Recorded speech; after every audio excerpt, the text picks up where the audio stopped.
Sebelum kita definisikan secara formal apa itu limit peluang transisi ya, di sini mungkin saya kenalkan dulu ada istilah yang disebut ergodik. Nah, misalkan kita punya suatu keadaan I, di mana keadaan I ini bersifat recurrent, maka keadaan tersebut kita katakan positif recurrent.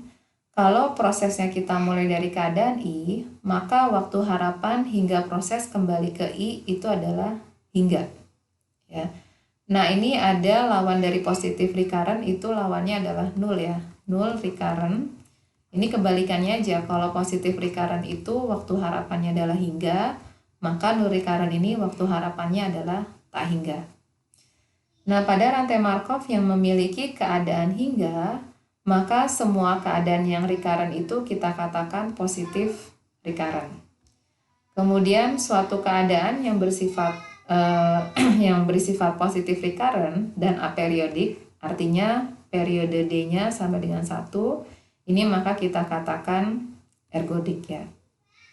Di sini saya kasih catatan, positif recurrent itu adalah properti dari suatu kelas. Jadi artinya kalau di dalam suatu kelas ini terdiri dari beberapa keadaan, maka keadaan yang berada pada kelas yang sama itu akan memiliki sifat positif recurrent yang sama juga. Jadi kalau satu keadaan pada kelas yang sama positif recurrent, maka keadaan lain juga akan positif recurrent.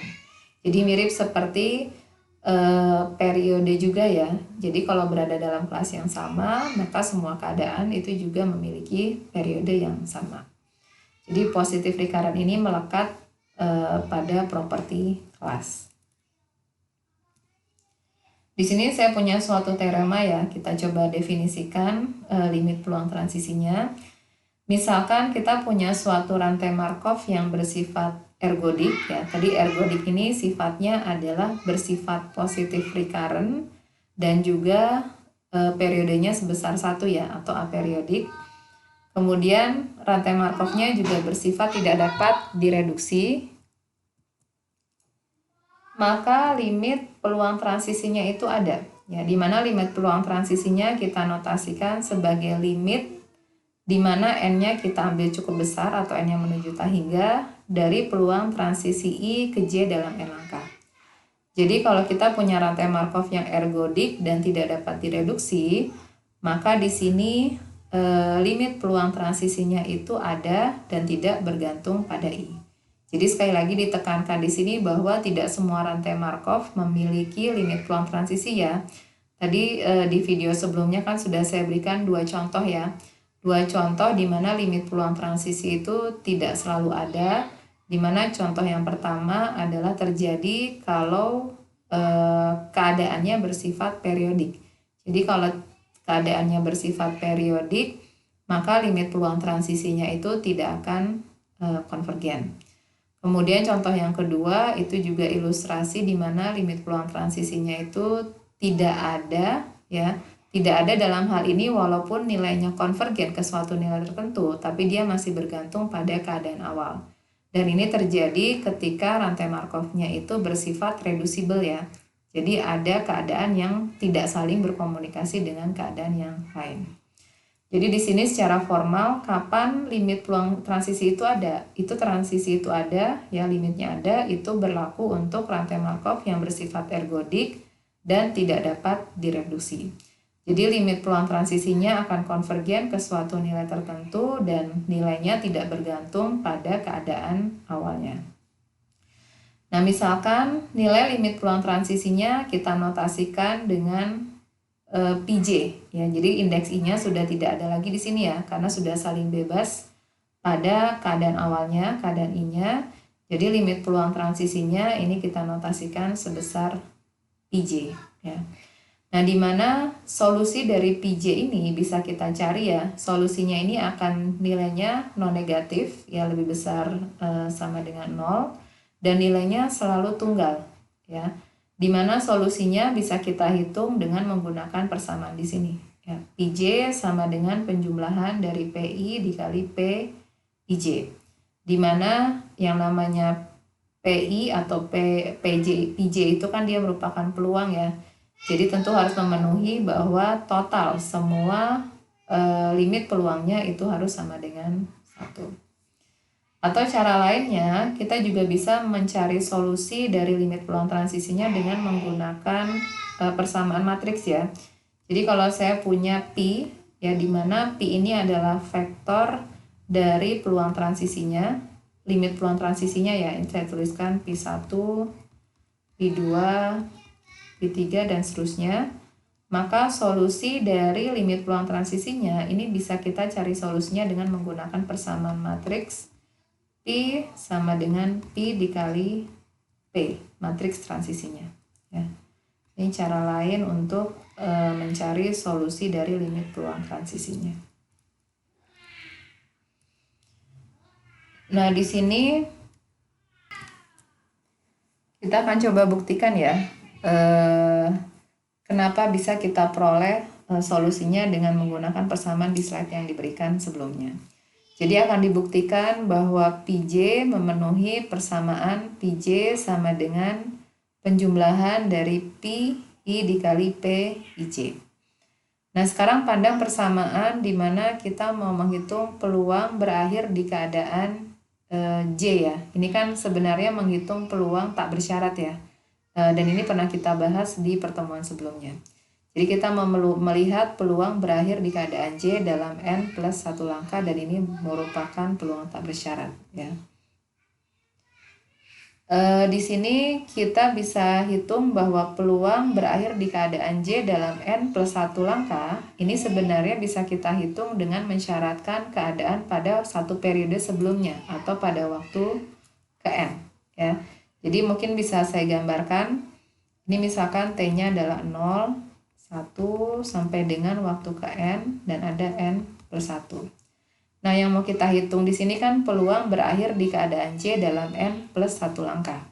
Jadi kita berakhir di keadaan J, dan bagaimana kita mau menghitung peluang berakhir di keadaan J, kita pandang atau kita syaratkan bagaimana kita ada pada langkah ke N. Jadi pada langkah ke N artinya kan kita bisa masuk ke keadaan 0, keadaan 1, keadaan 2, dan seterusnya ya. Kemudian dari sini juga bisa kita perhatikan bahwa kalau di langkah ke N kita masuk di keadaan 0, maka di sini ada peluang awal ya. Peluang awalnya sebesar P XN sama dengan 0 ya. Kemudian kalau kita ada di keadaan 0 pada langkah ke N, baru kita berakhir di keadaan J dengan peluangnya sebesar P0J. Kemudian kalau kita pandang pada langkah ke N ada di keadaan 1, maka bagaimana kita berakhir di keadaan 1 pada langkah ke N, ini kan ada peluang awalnya ya sebesar PXN sama dengan 1 ya.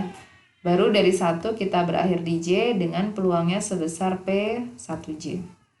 Begitu juga kalau kita pandang kita ada di keadaan 2 pada langkah ke N, bagaimana kita berakhir di keadaan 2 dalam langkah ke N, ini kan ada peluang keadaan awalnya sebesar P XN sama dengan 2, baru kita dari 2 masuk ke J dengan peluang sebesar P2J ya.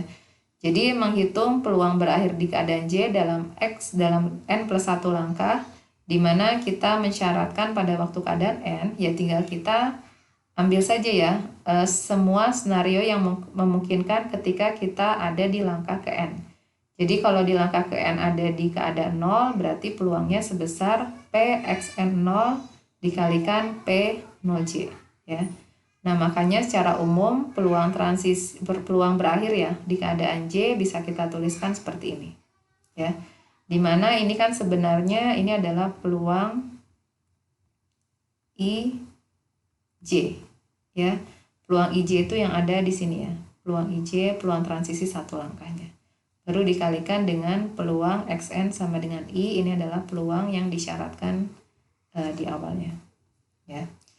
Jadi ini, nah sekarang kalau kita ambil N-nya menuju tahingga ya. Jadi sekarang kita pandang, kita ambil peluang limitnya ya. Kita ambil limit ini N menuju tahingga untuk persamaan ruas kiri. Begitu juga untuk ruas kanan kita ambil limit untuk N menuju tahingga.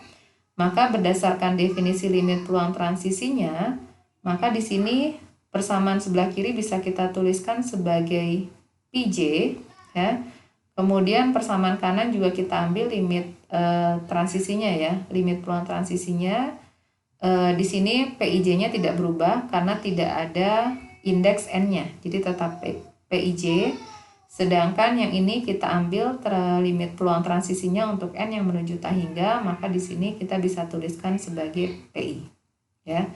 Jadi di sini kita dapatkan pembuktiannya, ya, bagaimana cara mencari solusi dari limit peluang transisi untuk PJ-nya. Jadi sekali lagi di sini limit peluang PJ ini adalah peluang jangka panjang atau kita sebut long run proportion time, bahwa suatu proses akan berakhir di keadaan J. Sekarang kita coba pandang rantai Markov dalam bentuk matriks peluang transisinya, ya. Jadi kalau limit peluang transisinya ada dan solusinya tunggal, artinya ini terjadi kalau rantai Markov-nya bersifat irreducible dan ergodik, ya, dan tidak bergantung pada keadaan awal, maka kita bisa perhatikan bahwa limit peluang transisinya atau limit matriks transisinya untuk N yang cukup besar, ya, maka bisa kita lihat bahwa nilai untuk setiap kolomnya itu selalu sama. Yang ini nilainya identik untuk setiap kolom, ya. Jadi karena sama, di sini menunjukkan bahwa limit peluang transisinya tidak bergantung pada keadaan awal, ya. Jadi kalau misalkan kita pandang, kita mau melihat peluang transisi jangka panjang berakhir di keadaan 0, bisa kita perhatikan nilainya selalu sama sebesar P0, entah kita mulai dari keadaan manapun. Ya, begitu juga peluang transisi limitnya berakhir di keadaan 1, nilainya selalu sama sebesar P1, entah kita mulai dari keadaan 0, 1, 2, dan seterusnya. Jadi ini contoh yang menunjukkan, mengilustrasikan di mana limit peluang transisinya itu tunggal dan tidak bergantung pada keadaan awalnya.